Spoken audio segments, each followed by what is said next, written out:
Bienvenido al tema número 3 de esta unidad en el cual estamos estudiando el derecho civil. Hemos visto en el tema 1 que el derecho civil tiene 3 elementos fundamentales como objeto de estudio y de regulación. Uno de ellos es la persona. También tenemos la familia y la propiedad junto con los bienes. En el tema número 2 hemos repasado el Código Civil peruano y las normas procesales y las normas civiles que influyeron en el Código Civil. Y nos hemos podido dar cuenta que el Código Civil en realidad tiene antecedentes que vienen desde la época de los romanos, desde el Corpus Juris Civilis de Justiniano, pasando por el Código Napoleónico, el Código Civil italiano y también los códigos latinoamericanos inspirados en los códigos que hicieron en algún momento el gran Vélez Sarsfield y también Andrés Bello. Estamos nosotros seguros que la normatividad civil peruana es una de las más modernas de esta Latinoamérica. Sin embargo, ha habido ciertas modificaciones y se pretende realizar nuevas modificaciones que van a mejorarla. Hoy, sin embargo, en el tema 3 vamos a estudiar una de las instituciones más importantes que se encuentra regulado por el Código Civil, el elemento de la persona. Vamos entonces con la diapositiva de preparación. Universidad Privada Telesub, la persona. Bueno, en principio, hablar de la persona humana es en realidad tocar diferentes ciencias y diferentes disciplinas. Todas estas ciencias y disciplinas van a tratar de explicar el conjunto de la persona humana, pasando por aquellas que hablan acerca del origen divino de la persona humana como creación e imagen de Dios, y pasando también por aquellas que le dan al origen humano simplemente un efecto o una consecuencia del azar. Sin embargo, sea de origen divino o sea de lo otro que hemos mencionado, la persona humana constituye hoy por hoy el elemento fundamental de la sociedad y también el objeto de principal preocupación y tutela del Estado. Ya incluso desde aquellos pensamientos históricos antiguos y pasados, la persona humana tenía un papel protagonista y preponderante en los sistemas de protección y tutela de los grandes imperios y culturas del pasado. Hoy en día, sin embargo, a través de las ideas liberales, de la nueva forma de pensar, de la iluminación que hubo en el siglo XVIII a través de los enciclopedistas, la persona humana y los derechos que están unidos a ellas, derechos naturales para Santo Tomás de Aquino, ¿no? Y para nosotros y todos nosotros también, como la vida, el derecho a la felicidad, la búsqueda, ¿no?, de la felicidad, el derecho a asociarnos, la libertad de conciencia, de pensar, todo eso tiene que ser respetado porque se relaciona con la persona humana. La legislación civil no es la única que trata acerca de la persona humana. Quiero citar, ¿no?, en una diapositiva lo que dice nuestra legislación del niño y adolescente que se promulgó en el año 2000. Vamos con la primera diapositiva. Vemos allí, según el Código del Niño y Adolescente del año 2000, el concebido es considerado como persona natural. ¿Por qué la legislación lo identifica como persona natural? Porque en sí mismo, ¿no?, la persona como institución puede ser concebida como persona natural o como persona jurídica. Sin embargo, cuando se hablaba del concebido, siempre se decía que no era persona, porque estaba en un proceso de formación. Siempre se hablaba del concebido o neonato como una personita, como una persona chica. Los adjetivos eran por demás risibles y eran por demás inaceptables cuando se hablaba de la persona humana. Desde que el Código Civil reconoce, ¿no?, que la persona comienza con la concepción y reconoce al concebido como sujeto de derecho, le faltó decir pues que ese concebido es también persona, ¿no? Al menos decirlo expresamente. Bueno, ese vacío, aparente vacío, que para muchos lo era legal, fue pues ya expresamente declarado por las normas y leyes que regulan a los niños y adolescentes. Cuando señalan que el concebido, es decir, el neonato, aquel cigoto que va desarrollándose, ¿no?, en un proceso de 9 meses, ya es persona natural. Esto es un paso tremendo en la conceptualización de ciertas instituciones que hasta hace poco pues eran un poquito atacadas por su aparente omisión. Bien, no sé si usted pensará también ello, ¿no? Particularmente es obvio pensar que si la persona humana comienza con la concepción, entonces el concebido ya es persona humana y obviamente persona natural, porque nadie se embaraza de una sociedad anónima o nadie se embaraza de una fundación. Vamos a ver la siguiente diapositiva para empezar ya el tema civil de la persona. Bueno, efectivamente, establecer un concepto de persona dentro de un ordenamiento jurídico complica un poco las cosas. Todos nosotros tenemos una idea clara de lo que es la persona humana, al mirarnos a un espejo, al ver acercarse a la persona amada, al ver a los hijos, al ver a los padres, a la madre, al padre, a los abuelitos. Entendemos en lo profundo de nuestro ser como un sentimiento natural lo que es la persona humana. Pero vaya usted entonces a crearle un concepto y una normatividad que pueda regular a la persona humana. Ahí es un poco complicado, porque tenemos que recurrir al límite de la gramática, al límite de lo literal. Y si queremos incluso establecer esto como una norma positiva, entonces habemos de ser suficientemente cuidadosos para escoger los adjetivos, ¿no?, y los verbos necesarios para poder describir lo que queremos. Bueno, el Código Civil no ha sido pues ajeno a este desafío y ha establecido entonces algunos conceptos claros sobre la persona humana. Vamos a ver algunos de ellos en la diapositiva que les voy a mostrar. Allí dice, persona. Dentro de un ordenamiento jurídico es el sujeto de derecho. Bien lo sabemos que es un ente al cual el ordenamiento jurídico positivo de cada país le atribuye situaciones jurídicas subjetivas. Vale decir, un plexo de derechos subjetivos y de deberes.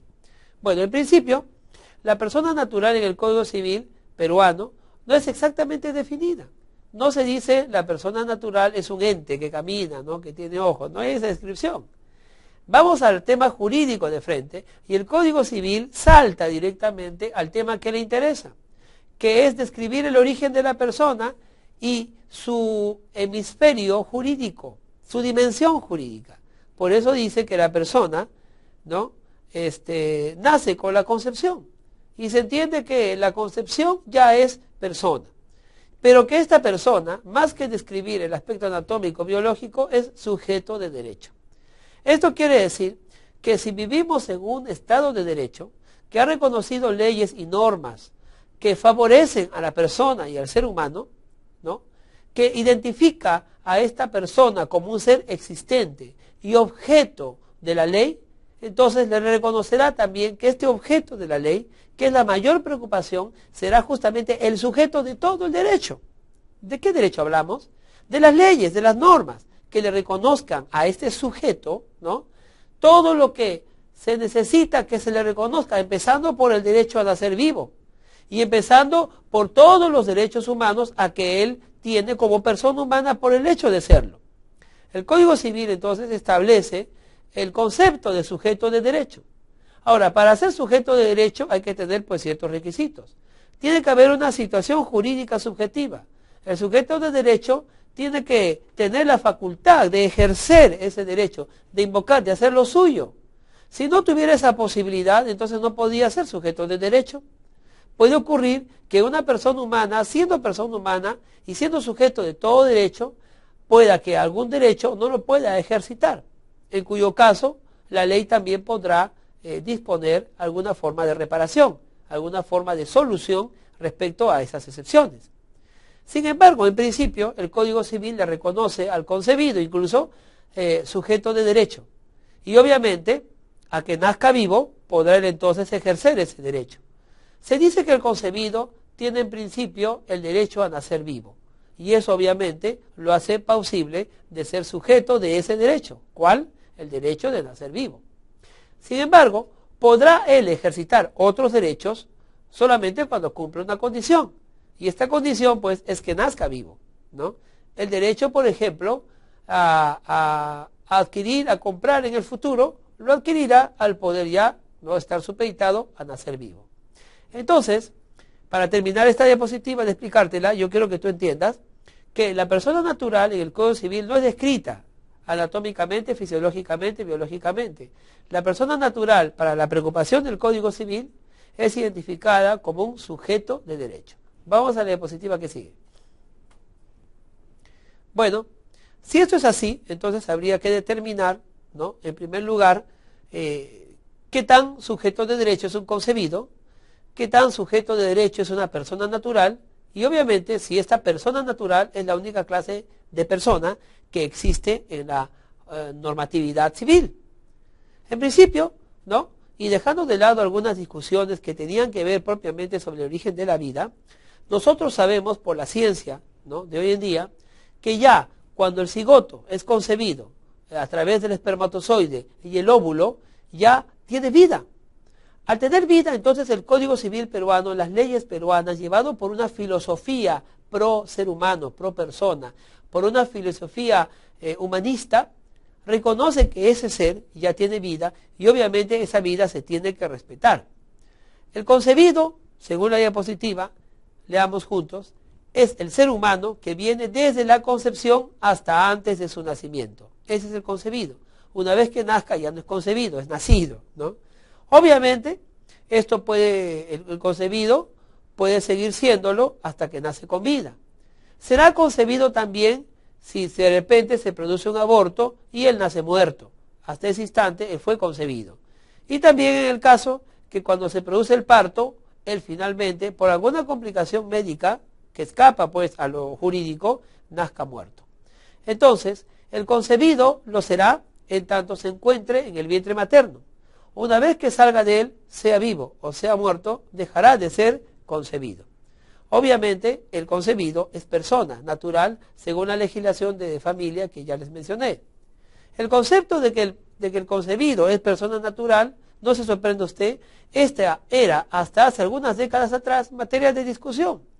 Y hoy en día incluso es muy discutido por grandes corrientes feministas y aquellas que manifiestan que uno puede decidir sobre la vida, sobre el nacimiento vivo de un concebido. Son pues casos especialísimos cuando, por ejemplo, se ha cometido algún delito de libertad sexual y la mujer queda embarazada. En esa situación, por ejemplo, se habla de que ese concebido debiera truncarse, ¿no?, su proceso de desarrollo. En la legislación peruana eso no podrá ocurrir, porque el concebido es sujeto de derecho y tiene el derecho de nacer vivo. No podrá la madre decir que el concebido es parte de su cuerpo, porque se está planteando la teoría, ¿no?, y esa es la teoría que sostiene el Código Civil y las leyes peruanas, de que el concebido es una persona humana, una persona natural, diferente a la persona de la madre. El concebido entonces no podrá ser abortado. Hacerlo sería un delito, sería tergiversar la norma y dañar la vida de un ser humano que es diferente a la vida de la propia madre. El concebido entonces como persona, ¿no?, tiene ya estructura y tiene ya fundamento. Sin embargo, una vez que este concebido nazca, dejará de serlo para ser ya nacido.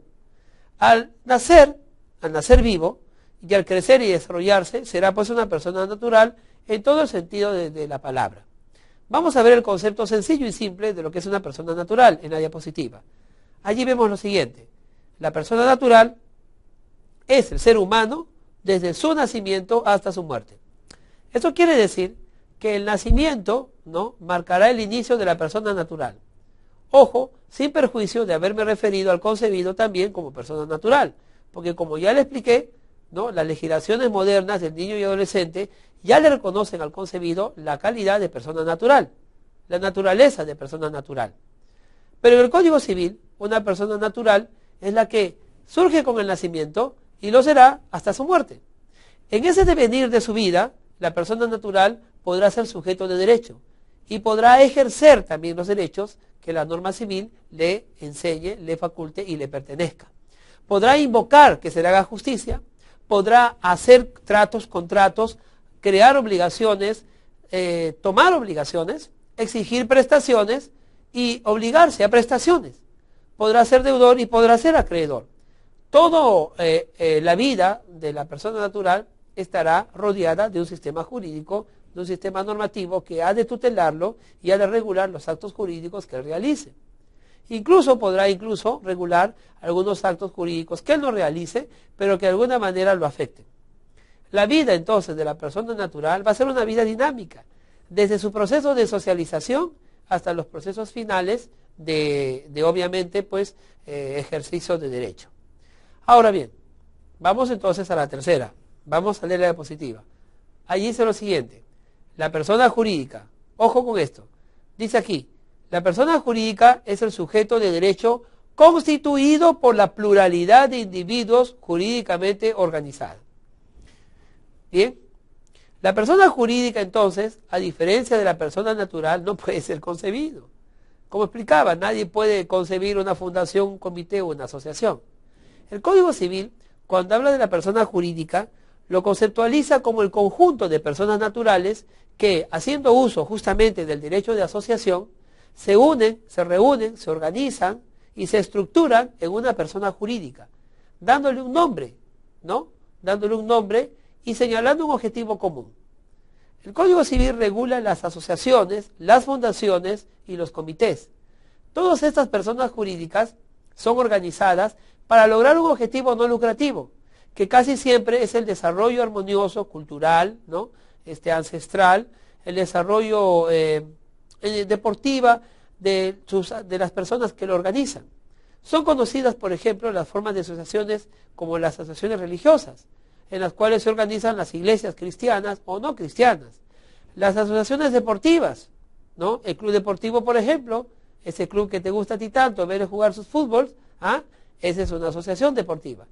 Los comités también son formas de organización vecinal, donde nos organizamos para dar seguridad, para dar objeto deportivo, para hacer alguna obra que beneficie a la comunidad. La persona jurídica no es concebida, la persona jurídica es organizada, la persona jurídica, ¿no?, se organiza y se funda con el nombramiento de una junta directiva.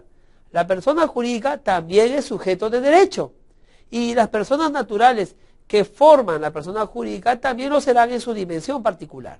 Vamos entonces a ver otra diapositiva para explicar un poco más esto. En el año 1984, el Código Civil peruano ha admitido una nueva sistematización del sujeto de derecho. El artículo primero, segundo párrafo del Código Civil, reconoce la calidad de su sujeto de derecho que corresponde al concebido en cuanto a ser humano. Seguimos.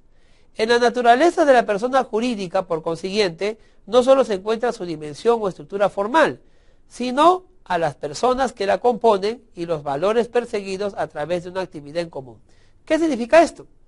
Que la persona jurídica, si bien es cierto, es sujeto de derecho, así como el concebido también lo es, y como la persona natural también lo es, el hecho es esto, que la persona jurídica, siendo sujeto de derecho, no será pues independiente y ajena a los valores, ¿no?, y a la moral media que manejen las personas naturales que la constituyan. La persona jurídica reflejará en gran medida los valores y la moral media de las personas naturales que la han fundado y la han organizado. Esto es importante porque si estamos diciendo que una persona jurídica es sujeto de derecho, eso no va a eximir de responsabilidad a las personas naturales. Seguimos. Es decir, que solo los seres humanos, en cualquiera de sus 4 maneras de ser, son sujetos de derecho, con exclusión de cualquier otro ser de la naturaleza. Entonces, de aquí concebimos que en realidad, en una interpretación, ¿no?, expresa de la norma, el sujeto de derecho será la persona humana. Y es a través de la dimensión de la persona humana que se le reconoce también a la persona jurídica el ser sujeto de derecho. Seguimos más adelante. La persona natural es concebida, la persona jurídica se crea. En realidad, el cuadro que vemos aquí, en esta diapositiva, nos muestra claramente cómo las personas se dividen. Vemos en el cuadro azul la persona dividida en 2, tanto las naturales como las jurídicas. En las personas jurídicas vemos que las personas jurídicas pueden dividirse en derecho público y en derecho privado. Dentro del derecho privado encontramos las corporaciones en forma de sociedades, asociaciones y comités, que faltó colocar ahí en el diagrama. Pero estas asociaciones son sin fines de lucro. Hay otras leyes que regulan las personas jurídicas con fines de lucro. Estas personas jurídicas con fines de lucro reciben el nombre de empresas o también corporaciones. La diferencia es que estas personas jurídicas, empresas, tienen un fin lucrativo. Dependen en gran medida de un capital interno, que es pues justamente su capital, y un capital externo, que es el sistema económico, un elemento externo, que es el sistema económico en el cual desarrolla. Esta empresa está jerarquizada, ¿no?, y obviamente responde a intereses de lucro y riqueza. La asociación, la fundación y el comité son personas jurídicas que no tienen fines de lucro y que responden a objetivos que beneficiarán a todos sus asociados o a todos sus socios en particular. La persona jurídica al igual que la persona natural después del nacimiento y la persona natural concebida antes del nacimiento, son sujetos de derecho. Vale decir que ambos, los tres, todos ellos, ¿no?, podrán acceder a que se les aplique a ellos los derechos reconocidos para la persona. La persona tiene un tratamiento especial en el Código Civil. Vamos a volver a tocar el tema más adelante, cuando hablemos de otras instituciones civiles que se relacionan con la persona. Pero yo quiero terminar este tema dejando en claro que son tres clases, ¿no?, de personas naturales. La persona natural concebida, la persona natural nacida, y la persona jurídica, que en sí no es una persona natural, pero que se compone de personas naturales, y es a través de esta composición en que el derecho le reconoce ser sujeto de derecho. Además, solamente a través de ellas el ser humano también puede desarrollar su espíritu gregario y su espíritu asociativo y hacer suyo el derecho de asociación. Entonces, meditemos pues en este tema de la persona y reflexionemos cuán importante es que ella sea el sujeto de derecho de la legislación. Gracias por haberme acompañado en este tema número 3 acerca de la persona. Nos vemos seguidamente en el tema número 4.